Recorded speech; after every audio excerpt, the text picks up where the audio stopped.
Hello guys, welcome back to the channel. Today I want to talk about defending. Defending is not really something that I am very strong at. I don't know or have played even in my over the board career. I've never really played a lot of defensive openings, but I do think it's something that you should know about, that maybe you can use when you're starting to play against your very strong opponents.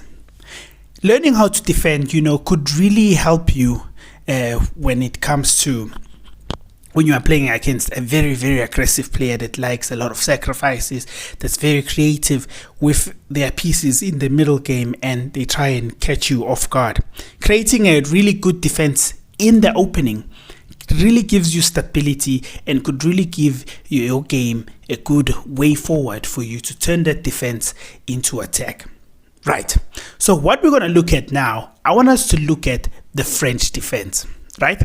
We're going to look at the French defense. We're going to look at being very conservative, still going for the center, fianchettoing, having that light square bishop really trapped behind your other pieces, but having a good, solid game and looking into the future, looking to gain other opportunities. And we're also going to look at some other ways that the French defense could transpose and turn into a different game so that you can be able to win more games even though you started off defending. Okay, let's get into the video. Okay guys, typically when looking at a new opening, it is always important to start with the classical variation of the opening. Remember, classical chess, there was no really any time frames. We had to be given enough time for us to be able to predict or give the next possible or best move so that we could really enjoy the excitement that the game were to bring. Remember, there's many responses for each move. There could be 8, 9 or 6 ways you could respond to your opponent's move, but then having a classical variation, it gives you a good idea on the structure that you need to respond in, or the direction that you would need to take if your opponent were to follow the classical moves as well. Okay, so as you can see on the board, opponent decides to play e4, the king's pawn. You're going to respond with e6. Right, then it's typical like every other opening. You are going to go and strike in that center there, right, with white also striking in the center, defending that king's pawn which was initially moved out, also supporting development and also not being afraid of getting pinned. These are very conservative moves, but they are necessary in the opening of any kind of chess opening. Developing your pieces is very important, right? Okay, so this variation looks at that light square bishop being essentially useless, because even if you were to fianchet it, that pawn in the center on d5 is really, or would still be, blocking the way for that light square bishop. There wouldn't be any kind of attacking play or development or supportive contribution of that light square bishop. So this is how you would also remember when you are playing the French defense. Remember that your light squares will be vulnerable, so you must always be careful where you have placed your king, where you have placed your knight and some other pieces, especially in the center. Remembering that white will have their light square bishop in the party, which we are going to look at another variation after this, which is the exchange variation, looking at how you come at a disadvantage with that light square bishop, because your light square bishop will not be able to actually support you when you decide to play the French defense.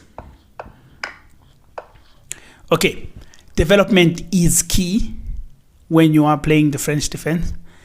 Bringing more pieces out into the board and into the center, highlighting more squares that your pieces can actually come and support your king when your king starts to become under attack, right?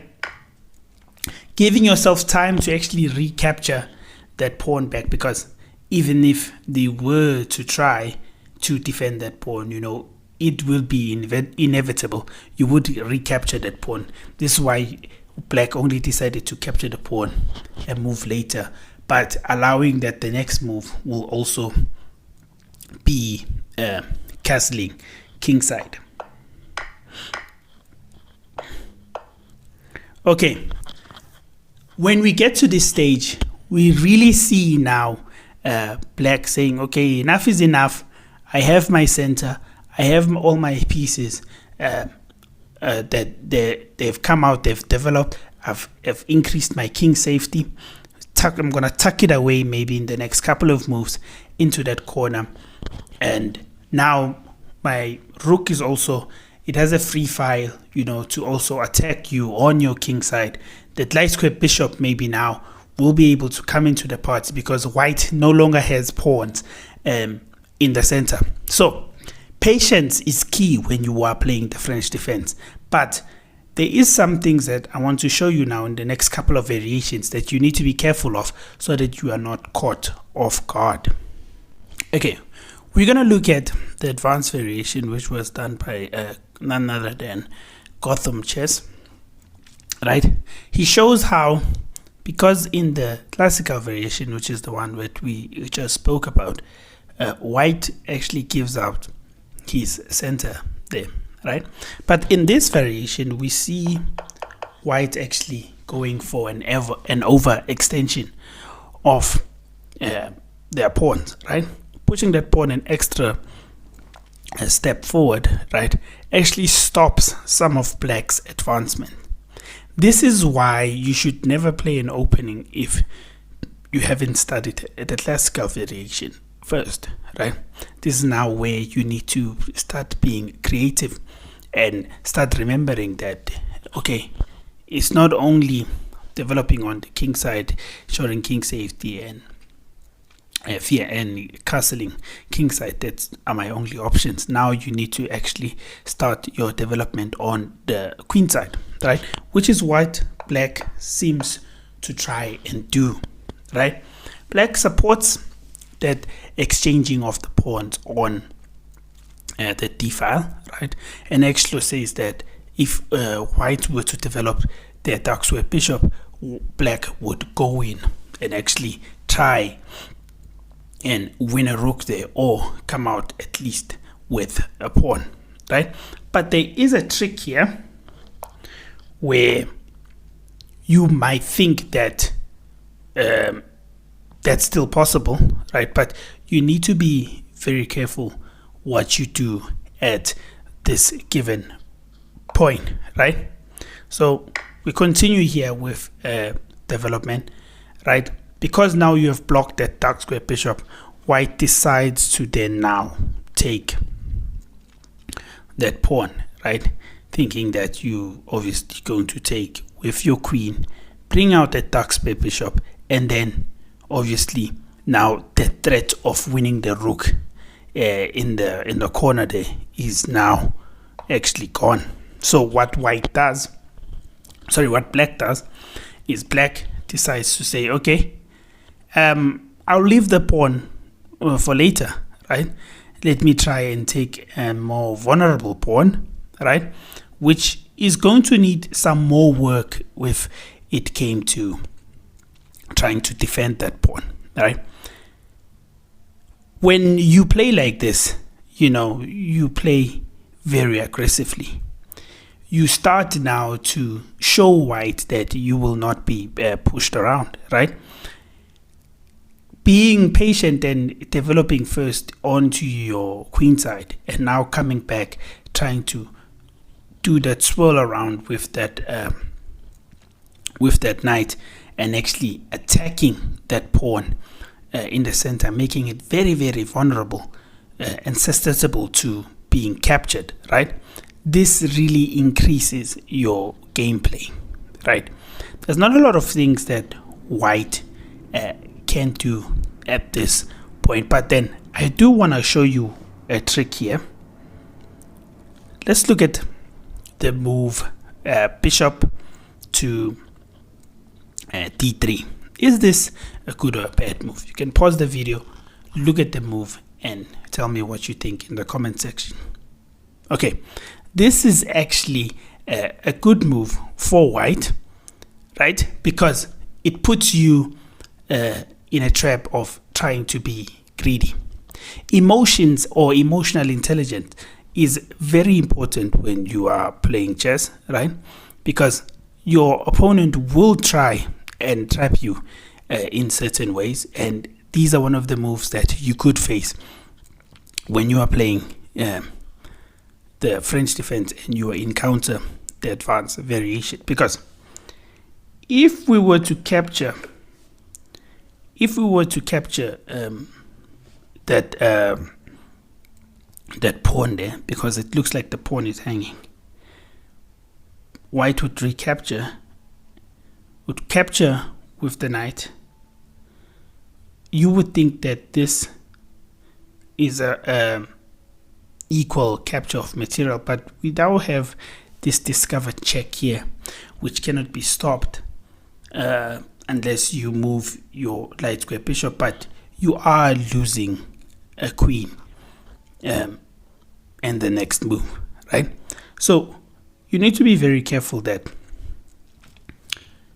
if white does not decide to play that move, right, or even if they do decide to play this move, do not think that you will end up winning pieces when all the capturing is done, right? Yes, your attackers are more, but then you are now vulnerable to an attack on your king because king safety has not been checked at this moment, right? Remember, this is a defense, right? You are on the defense.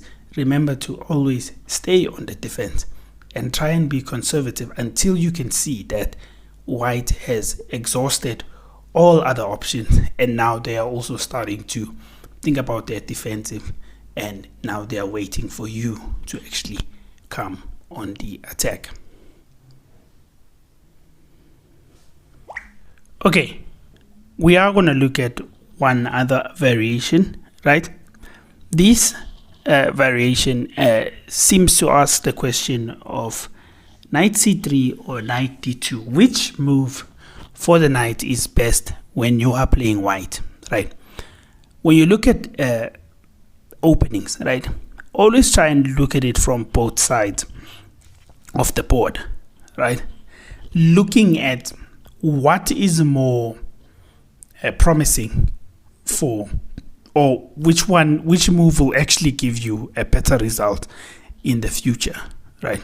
So let's look at the first move. Let's say we play knight d2. So we're going to play French opening, right? Now we're going to play knight d2, right? So black now decides to capture.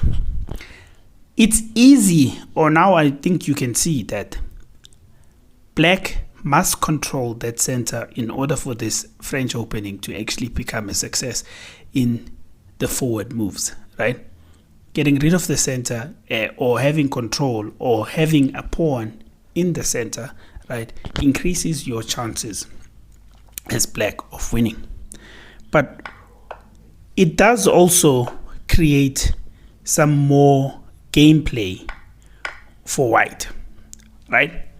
White now still has come to this game, and you've opened with a French defense, but now white still has a pawn in the center. Still has a pawn in the center, and still develop to protect that pawn with a pawn chain or that light square bishop or the queen, and march it forward and actually have a better game on their hand.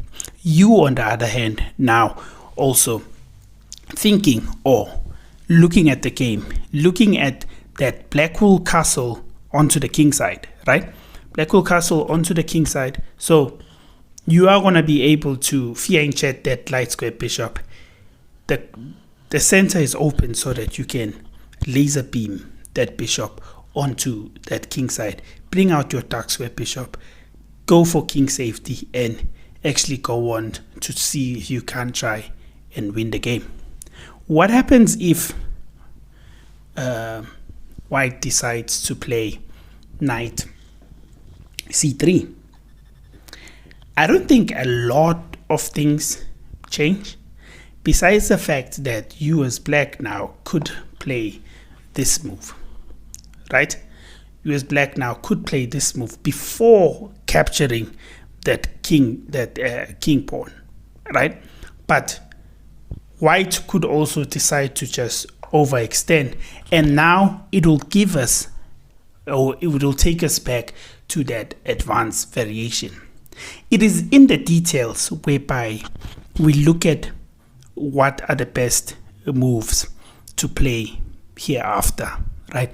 Remember, like I told you, sometimes there is one response to a move, sometimes there's two, there's three, there's many responses, especially while you are playing the opening. So it is important to gather yourself when you are playing these kinds of opening, or you are learning these kinds of opening. Really concentrate, sit on your hands, and really think about your next move, because the difference between knight c3 and knight d2 are very crucial, because a knight d2, even if they are met with that bishop block, you can just push a pawn and increase the pawn structure and actually create or make black have to move the same piece twice, right? So I think we've came to this video, and I think we've covered 3 variations. I think that will help you in your next couple of games. What I am going to do, I am going to start playing the French defense in my rapid games so that I can see where it could lead me, and if this could be a good defense that I could add to my arsenal. Remember, some openings are not good for some players, right? Some players you see, like Magnus Carlsen, he loves attacking openings, like the Ray Lopez, he loves gambits and those kinds of opening, because he's not a very defensive person, right? He's a very impatient person. To my understanding, he does not really like classical chess. He likes blitz and rapid games, but that is my own opinion. But okay, guys, I'm gonna leave you with a thought here, or with a question. You can please answer me in the comment section below. Is playing the French defense worth it? Is knowing more than one opening worth it, especially at an ELO level that we are at right now? I love you all one by one. Thank you again for watching. Thank you for supporting the channel. I'll see you in the next video. Take care. Have a great one. Okay, guys. Typically, when looking at a new opening, it is always important to start with the classical variation of the opening. Remember, classical chess, there was no really any time frames. You know,